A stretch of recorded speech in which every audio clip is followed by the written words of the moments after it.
So, hello. So first, thanks for attending, especially given the fact that it's the last session of this track. So I'm going to present a platform that we develop at Hawkin for distributed learning on sensitive health data. So as Anastasia and Aurélien, I'm going to talk about training on the edge. But I'm not going to talk about theoretical machine learning aspects, but more about down-to-earth things related to software engineering and to building something that can be deployed behind firewalls of hospitals. Okay, so Hawkin is a startup, and it's a startup doing machine learning to help medical research. So basically, we try to create knowledge from medical data. So we work with data from hospitals and pharmaceutical companies, and for some applications, we need to work with several centers, so several medical centers. But by several, I mean something between 2 and 10. So that's the order of magnitude of the number of kind of device and users we have. So as you certainly already know, the standard approach to train a model from data from multiple sources is to pull all the data to your server and to train a model there.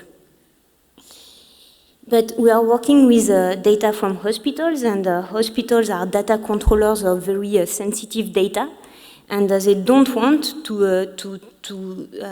lose the control of their data, and they don't want their data to go out of their server. And especially if you do so, there is no transparency of what the data are used for and how the machine learning models are built. So there is another approach, which is to let the data store in hospitals and so train the machine learning model on these servers and making the model travel from one node to another. And at Hawkin, we believe in this approach. And so we develop a platform, which is called Hawkin Connect, in order to train a machine learning model on data coming from multiple centers. So it's a product which has two different types of users. So on one hand, data managers working in hospitals or in pharmaceutical companies who own the data. And on the other hand, data scientists. There is a big lab of data scientists at Hawkin who develop machine learning algorithms and also ways, as presented, for instance, by Anastasia and Aurélien, and ways to train them on data from multiple sources. So this product, Hawkin Connect, is built around two key features. So the first one is data privacy. So it is ensured by the fact that data remains stored in hospitals, but also with techniques to make sure that the model cannot leak data when it goes out of the servers. So as mentioned before, just before by Aurélien. And the second feature is traceability. We want to trace all the operations that occur on the platform. So by an operation, I mean the registration of a dataset by one hospital, for instance, or the different steps to build a machine learning model. And we believe that this traceability, is very important for three reasons. So the first one is that it brings trust with our partners. The second one is that we can reproduce, we can prove that the performance that we claim of a machine learning model is a real one. And the third one, is more on a research aspect for now, but is to be able to build a fair revenue sharing with our partners. So they provide data, and we build models that then we want to make money with. And so we want to be able to build such a fair revenue model.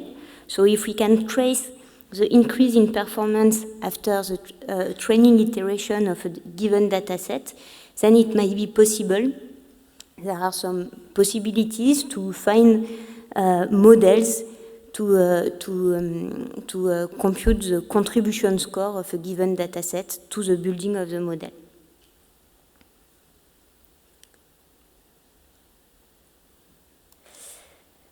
So this platform has been developed for more than for about 2 years at Hawkin, and it is especially used in 2 projects.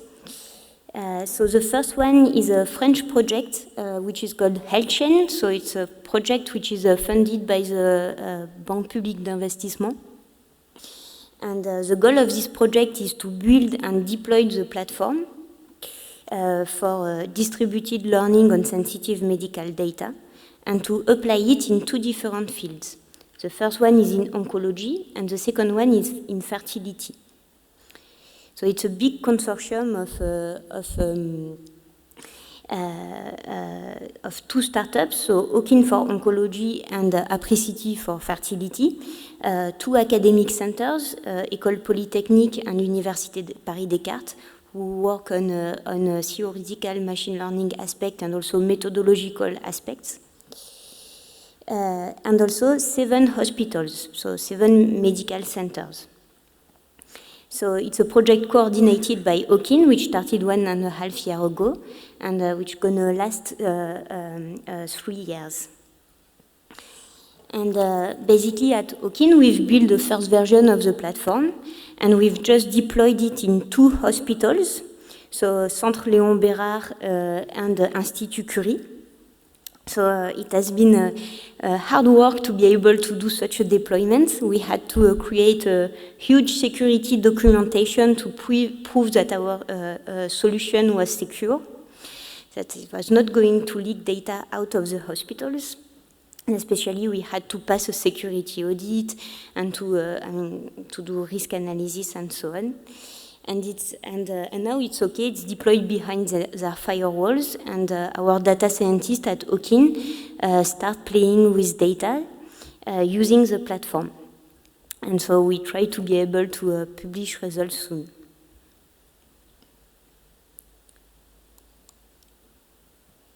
So the second project is called Melody. So it's a project which is funded by the European Commission and the EFPIA. So the goal of the project is to do federated learning with data from pharmaceutical companies for drug discovery. So it's also a big project with 10 different pharmaceutical companies. It started 8 months ago, and it will also last 3 years. And during the 3 years, every year we do some optimization run. So it means that during 10 months we have to prepare the platform that will be deployed. So here it's on AWS. And then during 2 months, we use the platform to do the federated optimization on data from pharmaceutical company for drug discovery. So here it's multi-partner, multitask learning. So we started 8 months ago, and basically we had to adapt what we had for a privacy-preserving multitask learning. We had to do some modification of the code, and also to implement a technique which is a secure aggregation. And we'll deliver the code now in 1 month, so that it can be audited by an external company, and hopefully used in May on real data. Okay, so these were the 2 current and concrete projects that we have now. So there are others in the pipes, but they haven't started yet. And so now let's dive into the technical details of the platform.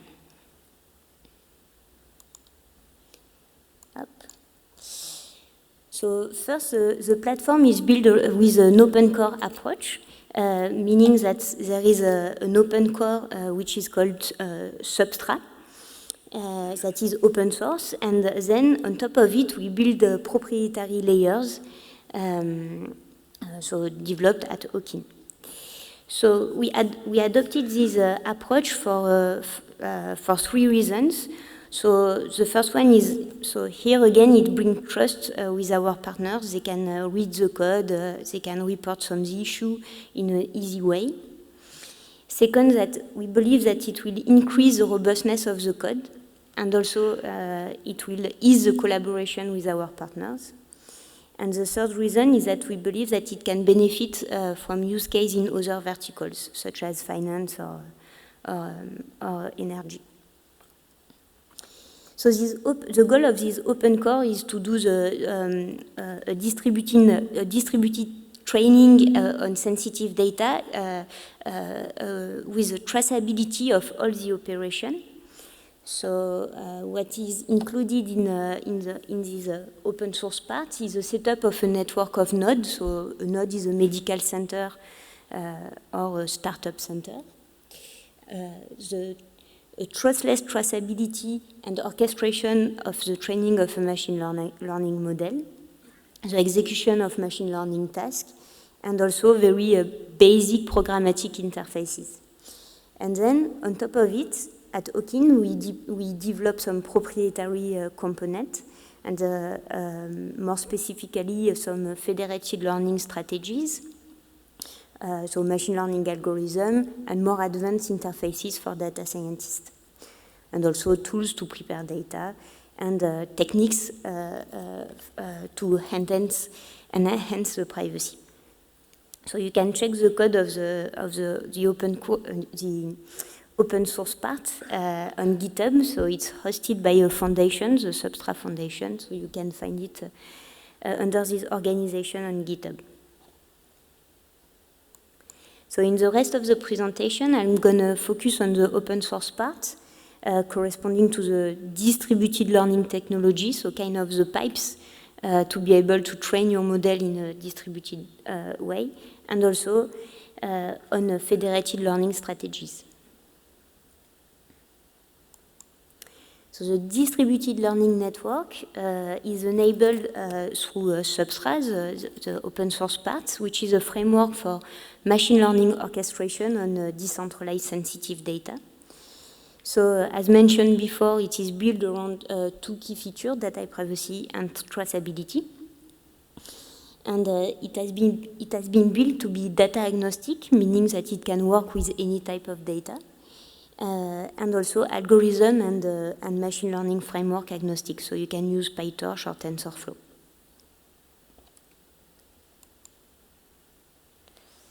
So it's a framework, so it's the source code to deploy a set of nodes. So here the order of magnitude is something between 2 and 10. And within this node, we define different assets. So there are 4 types of assets. The first one is an objective, so it corresponds to a scientific question, and it's associated with an evaluation matrix and a test data set to be able to evaluate a model for this scientific question. The second one is a data set, so a set of data samples, and also some tools to be able to read the data so that the platform can be agnostic to data and we can deal with some part of the heterogeneity of data. The third type of asset are algorithms, so machine learning algorithms. And the fourth type of asset are machine learning models or model updates. So it corresponds to learned parameters, and in the platform is associated with the specification of training task and of evaluation task and aggregation task. So algorithm and model are going to travel from one node to another, whereas datasets are going to remain stored in the different nodes. And to be able to do this orchestration of model traveling from one node to another, there are 2 types of network. So what we call a metadata network, which is responsible of the orchestration itself, of the training, so it's exchange of non-sensitive metadata. And the second type of network is a model network, which correspond to the exchange of model or model updates itself, and which is done through a classic REST API. So the metadata network is a particularity of Substrat, of this framework. So it is powered by a distributed ledger technology, which is Hyperledger Fabric. So it's a technology which is open source and which is hosted by the Linux Foundation. And basically, it makes it possible to have a distributed database which is synchronized among the different nodes. And this distributed database makes it possible to have this orchestration of the distributed training, and also to have a trustless traceability. There is no single node storing all the set of operations which will occur on the network. And it makes it possible also to define permission regimes on your different assets. So in the ledger, in this distributed database, we store only non-sensitive metadata because it's going to be synchronized among all the different nodes. So basically, for the different assets, we store the hash of the asset in order to verify the integrity when we need to do it. And for models, we store the specification of training task, evaluation task, and aggregation tasks, which is used to do the orchestration within the network.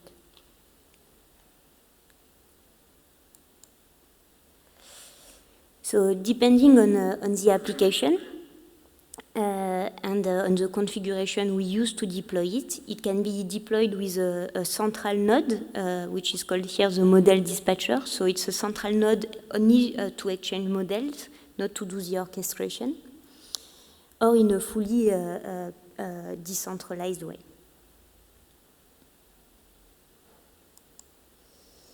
So here you have an overview of the architecture of the platform illustrated with two nodes. So the node A and the model dispatcher. So basically in each node there is a backend called here Substrat Back, which manages the data storage and also computation of machine learning tasks. Maybe I can point it here, yeah.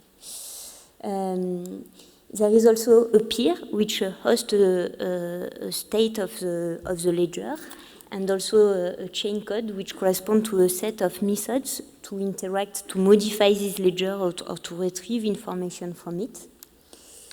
And then to interact with the node, there are two types of interfaces. First, a front end that can be used to see what lives within the network, and programmatic interfaces, a Python SDK, and a command line application. So here is a screenshot of the front end and a screenshot of the Python SDK.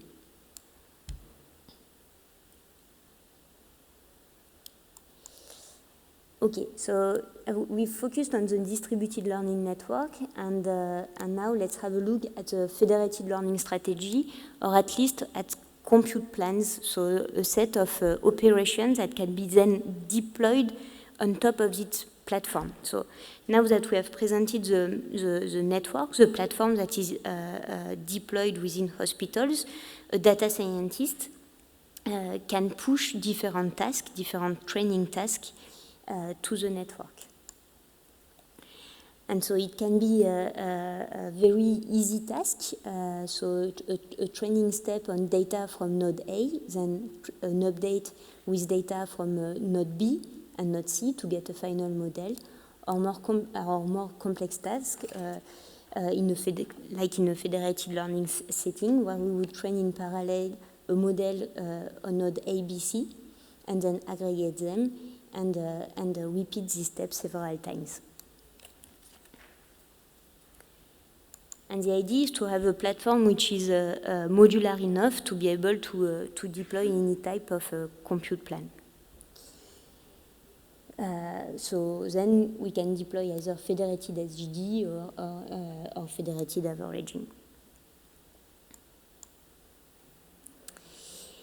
Okay, so thanks a lot for your attention.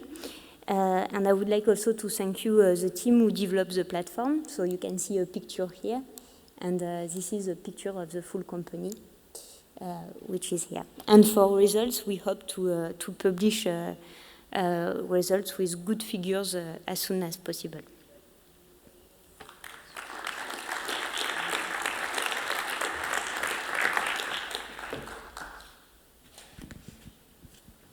Questions?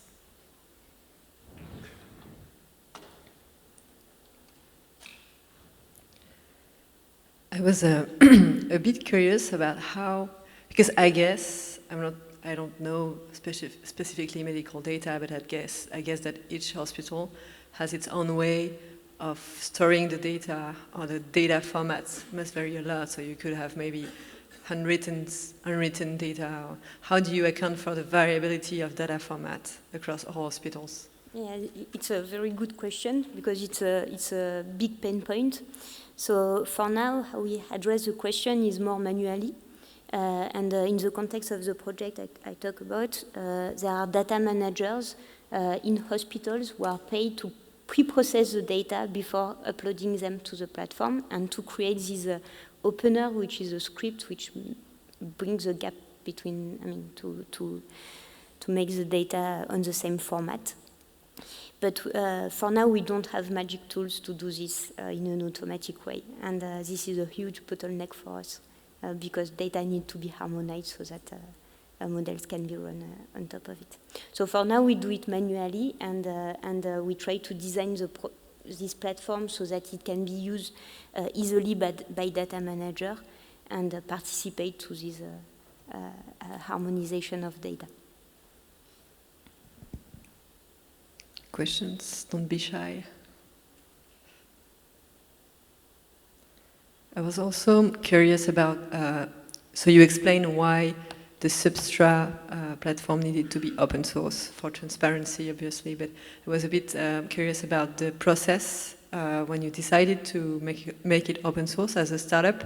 It's not always easy, to go open source, because you don't have the resources that other large companies have to maintain code and work in a collaborative way. So how was it? Yeah, it was a difficult process, but we really believe that it would benefit the project. And for now, code maintainer of the platform are people from Owkin, and we have an internal open source committee where we decide which features are going to be open source and which are going to remain proprietary. And we open source in last October, so it's still something that is new for us, and we are still in the process of finding the good way to deal with it. So, yeah. Thank you. We have time for questions if you want. Yeah. So there is a mic down there. Oh yeah, This up one, there as well. Yeah, perfect. Yeah. Why would the hospitals trust Owkin? Can't you guys look into the data? So the platform is really designed to prevent us from seeing the data. So they don't need to trust us because the platform is deployed on their server. We don't have access to the data, which makes it difficult for us to design good machine learning algorithms, and also to do the debugging part.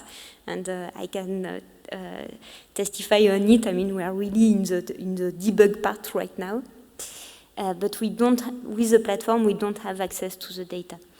And it goes even a bit beyond. So the platform there is no central orchestration in the platform. So they don't need to trust us for the orchestration. There is no central database which stores all the steps which are required to train a model. So the orchestration is done through this distributed ledger technology.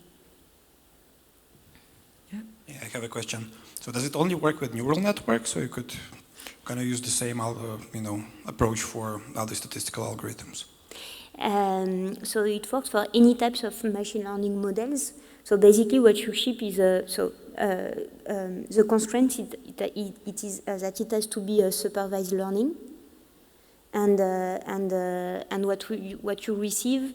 In order to monitor your model is a performance of your model, and then the model itself. But basically, when you ship an algorithm, you ship a Python script and a list of dependencies of this algorithm. So you can use scikit-learn or PyTorch or whatever you want.